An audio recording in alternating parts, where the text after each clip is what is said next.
Hey kids, it's your host, Jimmy Photon, with yet another episode of Stupid Metal Tricks. And this lovely installment, I want to feature once again the Weetie Pie, which is kind of an overdrive and kind of a boost and kind of a fuzz and kind of a distortion, depending on how you set it. Um, it's a really weird circuit. The front end is what some of y'all might have seen as the Photon fuzz that was offered by Guitar PCB there for a while. I always called it a stupid simple overdrive because it was really just a stupid simple overdrive, little one transistor deal. Really simple. I mean, for all intents and purposes, you can get it down to like an input cap, an output cap, and a load for the collector with the emitter grounded. I mean, it's like really easy. It uses a 4739 uh, diode in it, which kind of has an effect on the sound. It's not like an actual clipper circuit, like a hard clipper, like you normally see or whatever. But it's got a cool sound. It's kind of a buttery, weird, almost you can get it sputtery to clean almost, depending on how you set the first knob, which I call wheat. I call it the Weetie Pie because it's actually a very sweet sounding little fuzz. But I ended up modifying it. I felt that I wanted to experiment with adding another stage to it to get it a little bit louder. And I also thought it needed a little bit more high-end bite. So I added a treble peaker, which is really simple. Basically, you put a resistor at whatever impedance you're looking to set for the input of the device in series with the audio going into the first stage. Well, noisy up there today. Anyways, you put like a small value cap on that, and that will kind of like adding a treble bleed to a volume control on a guitar. If you go and add the small capacitor, you're going to allow some frequencies to bypass the resistance. I have a personal belief that when you bypass stuff, it changes the phase relationship too. Although I can't prove that, and I'm pretty sure anybody with any kind of knowledge of electrical engineering would tell me I'm crazy. But I think it does mess with the phasing because when you have some frequencies being, I mean, not enough where you could really notice it, definitely, but I think when you have some electrons being retarded by a resistance and others being bypassed, the ones that are being bypassed are going to travel sooner, although I'm not sure how this works because I'm no rocket scientist. I'm just a hippie from Willimantic. Anyways, I ended up going and just grabbing a random transistor out of the trusty junk drawer over here full of transistors and things. And I stuffed it on the breadboard with a simple voltage divider and just used a couple values that I know from the past would at least let it pass sound. And first it didn't work, so I flipped the transistor 180 degrees and suddenly it worked. And I was like, okay, cool. And then when all was said and done, after I got done, I realized that what was basically happening was the first stage was a normal NPN kind of weird stage from this Photon fuzz or some stupid simple overdrive. But the second stage was actually a reverse beta 5089 silicon transistor with the collector grounded and the positive voltage going to the emitter. Now, I know you're going, oh, Jesus Christ, shades of Debbie ever. I love Debbie. She's awesome. I've known her since the Harmony Central days. And if she ever sees this, shout out to her because I really dig the way her mind works when it comes to like molesting electrons to make better fuzz units. Anyways, a lot of people look for reverse beta. No, you can't do that. That'll just destroy the transistor, this, that, the other thing. Well, not necessarily. I refer you to the AMZ website of Mr. Jack Orman. And if you look around on there, you'll find a thing about using reverse betaed transistors for different purposes and how and why and when to use them. Now, I read Jack's entire site front to back many times over the last probably 20 years, you know. So I'm sure I must have seen it at some point, although I don't know if it actually registered or not. But I came up with basically a very similar idea to what, Jack had already gone and posted, which was very cool. And when all was said and done, it really sounded freaking cool, But I wasn't I didn't think it had enough bite, so I had added a diode clipper to it, and then I took the diode clipper out because I didn't like it once I tried it through a few different amps. It was just too bright. Also, I had put two treble peakers in it. I removed one of them, which made a huge difference. Now I think it has enough treble, and it's got enough bite.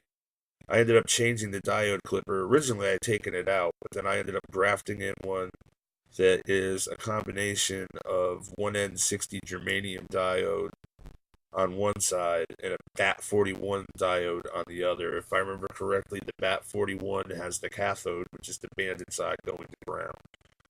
As a hard clipper, I used the two diodes, and I liked the way it sounded, so I decided, screw it, I'm going to keep it. Also, the original version had a 1K output pot, which was sufficient to get enough volume to hit unity gain, but that was about it. So, of course, I figured, well, dude, this is freaking me we're talking about. Unity gain with a fuzz box? Are you freaking high? No, of course not. That's not good enough. You got to make it louder. I had suggested in the build thread on Aaron's forum, maybe going to like a 5 or a 10K pot. Nah, screw that. Go for the 100. It'll handle it. 100 gives you a nice sweep, and it gives you plenty of balls on tap. You can overdrive amps with it.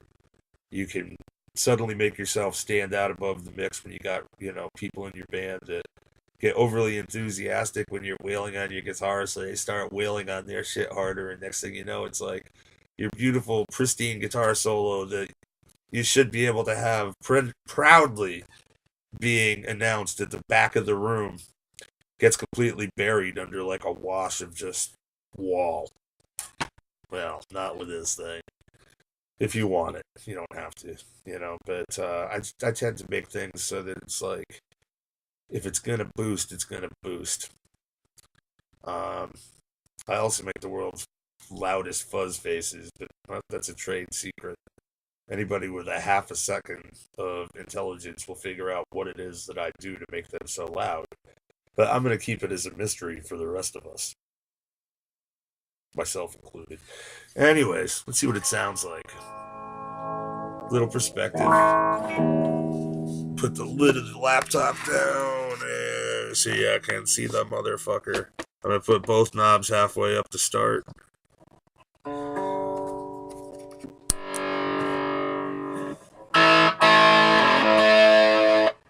Nice little sound, right?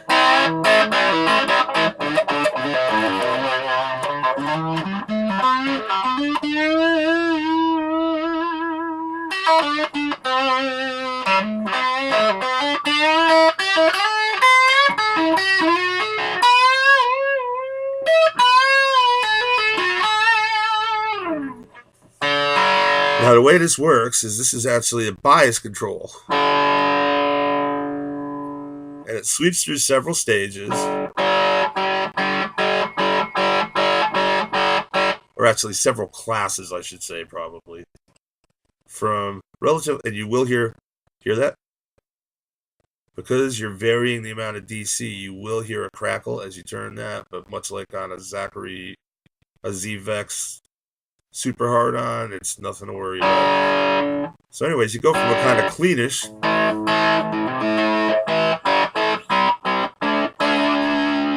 it's not so clean when you got the diodes in there. If you turn the guitar down,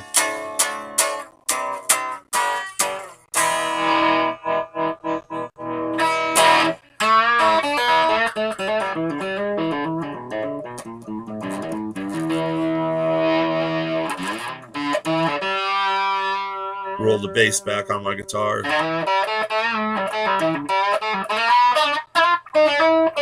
Oops.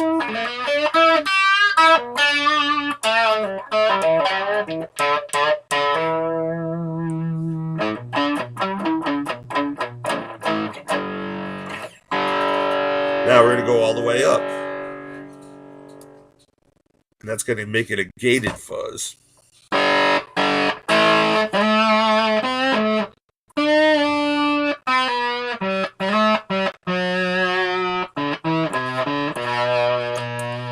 you put it on the neck,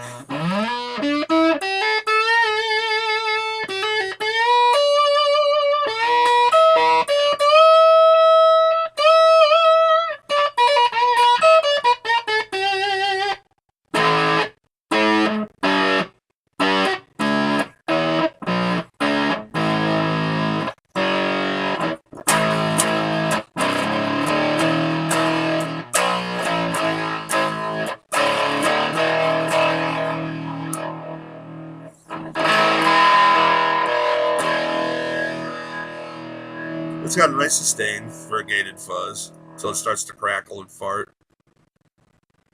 which it's doing. But between here and there is actually a whole world of different fuzz tones.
For perspective,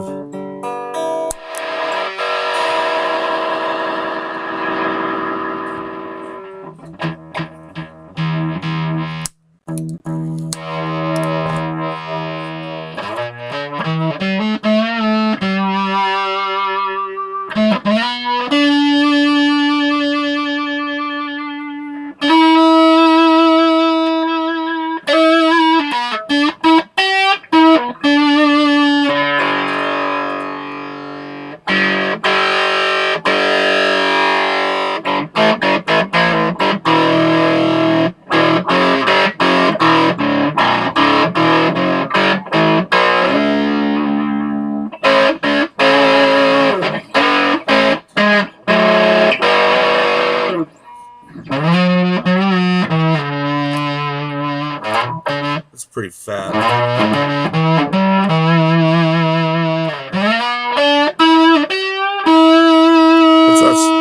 It's actually fatter than the old Lardacious Fat Bastard pedal. Bet you haven't seen that in a long time, huh?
Of course, turning the guitar knobs up and down changes all the options.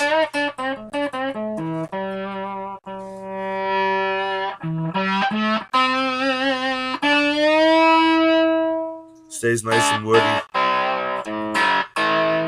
To get the most range out of the guitar, you actually turn your guitar down to about 3. Sweep this till you get the nicest overdrive tone, or whatever resonates with you.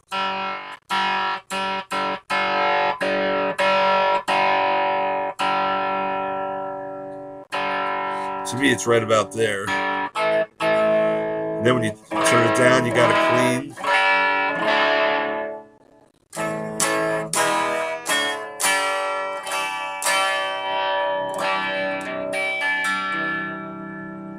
Every notch on your volume knob will be different.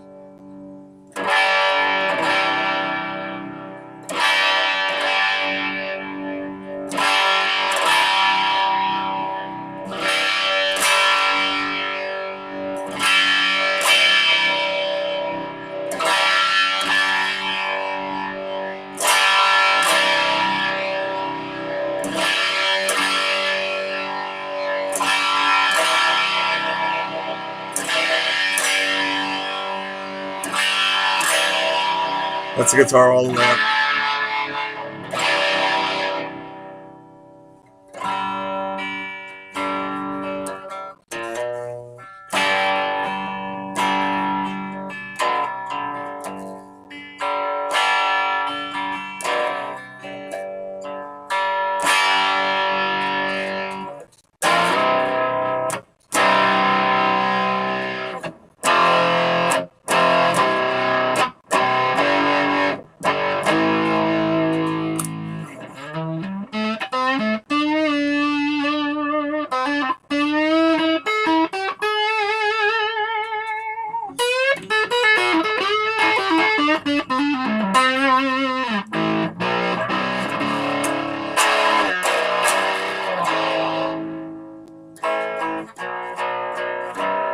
But of course, you can set it however you want, obviously.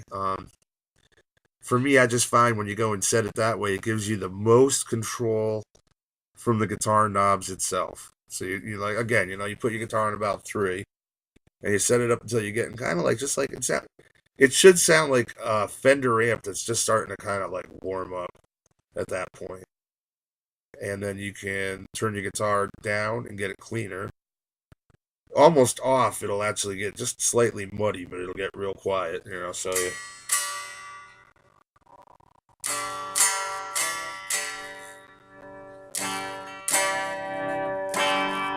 but literally every notch on the volume